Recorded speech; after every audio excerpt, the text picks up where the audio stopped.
Assalamualaikum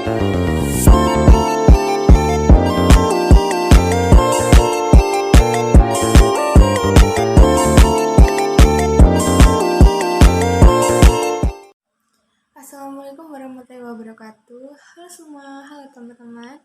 Izin memperkenalkan diri, nama saya Marista Febriasa Putri. Saya dari Universitas Lampung, dari Fakultas Keguruan dan Ilmu Pendidikan, dari Prodi Pendidikan Ekonomi. Dan sini saya mendapatkan tugas dari mata kuliah psikologi. Dan di sini saya akan menjelaskan tentang proses belajar. Nah, proses belajar sendiri itu di dalamnya ada gaya belajar, gaya berpikir. Setelah itu macam-macam transfer belajar dan self-regulasi. Nah, pertama kita akan membahas tentang gaya belajar. Gaya belajar itu setiap orang berbeda-beda ya. Ada yang suka belajar sambil mendengar musik, ada yang lebih suka dengan suasana yang tenang, terus ada yang sukanya lebih membaca, atau mungkin bisa jadi langsung mempraktekkan materi tersebut. Dan gaya belajar itu sendiri dibagi menjadi 3, yaitu yang pertama ada gaya belajar visual, ada gaya belajar auditori, dan yang ketiga gaya belajar kinestetik. Nah, kita akan membahas tentang gaya belajar visual terlebih dahulu. Gaya visual sendiri itu terfokus pada penglihatan. Contohnya seperti belajar melalui video yang menarik, terus membaca. Nah, membaca itu di dalam buku tersebut ada kayak animasi-animasi yang membuat kita lebih tertarik untuk membacanya. Seperti itu. Terus yang kedua, gaya belajar auditori. Nah, gaya belajar auditori itu lebih berfokus pada pendengaran. Jadi dia lebih suka mendengarkan seperti dengan belajar melalui musik, terus merekam saat guru menjelaskan, dia merekam lalu akan mendengarkan lagi untuk dipelajari kembali di rumah, seperti itu. Yang ketiga ada gaya belajar kinestetik. Nah, gaya belajar ini lebih terfokus pada gerakan.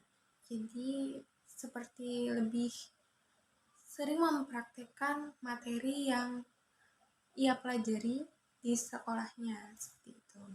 Baik, selanjutnya kita membahas tentang gaya berpikir. Nah, gaya berpikir itu menggunakan kemampuan seseorang untuk melakukan atau melaksanakan kegiatan belajar dan berpikir dengan berbagai cara. Nah, gaya berpikir sendiri itu dibagi menjadi 4. Yang pertama ada gaya berpikir impulsif, ada gaya berpikir reflektif, dan gaya belajar mendalam, dan keempat, gaya belajar dangkal. Nah, pertama gaya berpikir impulsif.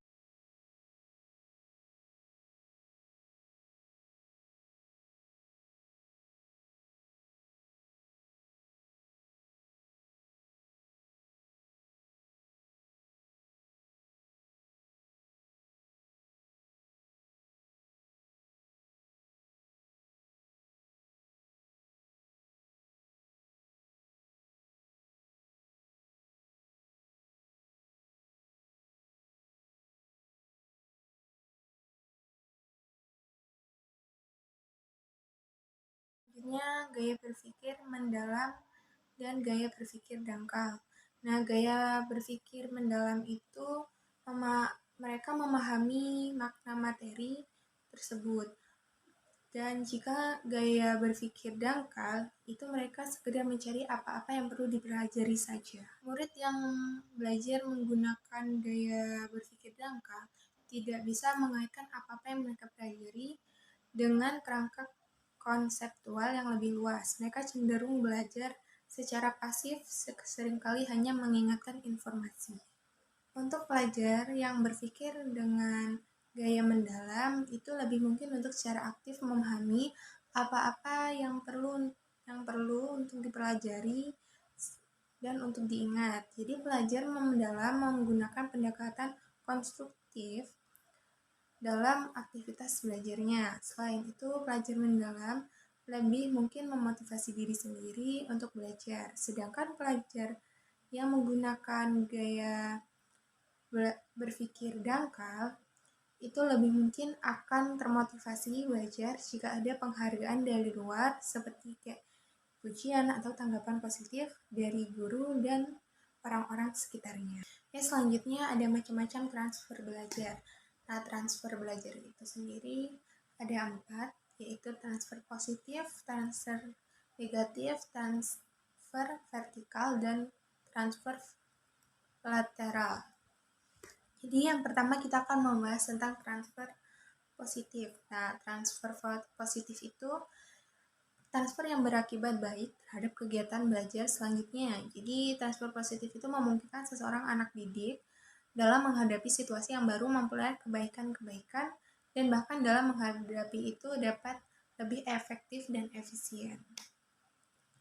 Yang kedua, transfer negatif. Transfer negatif itu transfer yang berakibat buruk terhadap kegiatan belajar selanjutnya. Jadi, transfer negatif dapat dialami anak didik bila ia belajar dalam situasi tertentu yang memiliki pengaruh merusak terhadap keterampilan dan pengetahuan yang dipelajari dalam situasi-situasi lain.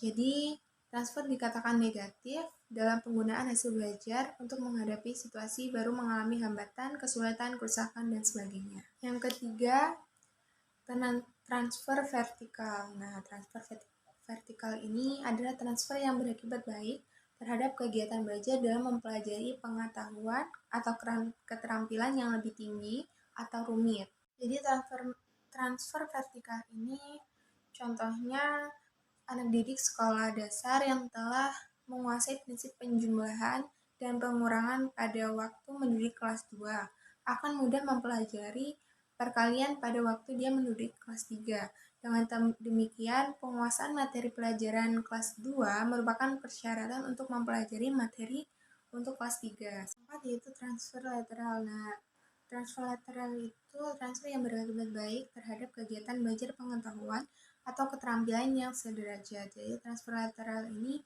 dapat terjadi dalam diri anak didik bila ia mampu menggunakan materi yang telah dipelajari untuk materi yang bisa kerumitannya dalam suatu situasi-situasi yang lain. Dalam hal ini, waktu dan tempat tidak mengurangi mutu hasil belajar anak tersebut. Dan yang terakhir yaitu self-regulasi.